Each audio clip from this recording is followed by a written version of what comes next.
Hi, this is Kalyani beauty parlour. நான் உங்கள் கல்யாணி பேசுகிறேன். இன்றைக்கி என்ன பியூட்டி டிப்ஸ்னு பார்த்தீங்கன்னா, பிம்பிள்ஸ் நிறைய பேர் என்னட்ட கேட்குறாங்க, பிம்பிள்ஸ் ஏதாவது ஹோம் ரெமெடி இருந்தால் சொல்லுங்கக்கா அப்படின்னு கேட்குறாங்க. ஸோ அவங்களுக்கான டிப்ஸ் தான் பார்த்தீங்கன்னா, ரொம்ப சிம்பிள் டிப்ஸ் தான், ஹோம் ரெமெடி தான். பிம்பிள்ஸ் ஃபஸ்ட்டு எதனால் வருதுன்னு பார்த்தீங்கன்னா, ஆயில் ஸ்கின் தான் வரும், தலையில் டேண்ட்ரஃப் இருந்தால் வரும், பாடி ஹீட்டானால் வரும், ஹார்மோன் பிரச்சனை வரும், டஸ்ட் அலர்ஜினால வரும்.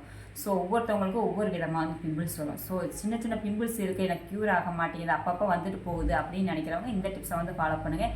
அது மட்டும் இல்லாமல் பிம்பிள்ஸுக்கான வந்து ஃபேஸ் வாஷ் க்ரீம் வந்து ஸ்டோரில் விற்கும். ஸோ அதை வாங்கி வந்து ஒரு நாளைக்கு ஒரு 3 or 4 டைம்ஸ் வந்து ஃபேஸ் வாஷ் பண்ணுங்கள். ஆயில் ஸ்கின் இருந்தாலும் பிம்பிள்ஸ் வரும்ல, அதுக்காக சொல்கிறேன் நான். ஸோ இப்போ வந்து பார்த்தீங்கன்னா ஹோம் ரெமெடி என்னென்னு பார்த்தீங்கன்னா, ஆலிவேரா ஜெல் 1 ஸ்பூன் எடுத்துக்கோங்க, மஞ்சள் தூள் 1/4 டீஸ்பூன் எடுத்துக்கோங்க, ஹனி வந்து 1/4 டீஸ்பூன், மூணையும் நல்லா மிக்ஸ் பண்ணிவிட்டு எங்கே பிம்பிள்ஸ் இருக்கோ அங்கே வந்து அப்ளை பண்ணுங்கள். அப்ளை பண்ணிவிட்டு 20 நிமிஷம் ஒரு 1/2 அன் ஹவர் விட்டுருங்க. விட்டுட்டு அதுக்கப்புறம் ஃபேஸ் வாஷ் பண்ணி பாருங்கள். 3 டேஸ்லேயே உங்களுக்கு நல்ல ரிசல்ட் இருக்கும். நான் ட்ரை பண்ணி பார்த்துருக்கேன், எனக்கு நல்ல ரிசல்ட் கிடச்சதுனால உங்கள்கிட்ட நான் ஷேர் பண்ணுறேன். இது வந்து ட்ரை பண்ணி பார்த்துட்டு எப்படி இருக்குன்னு கமெண்ட் பண்ணுங்கள். தேங்க்யூ.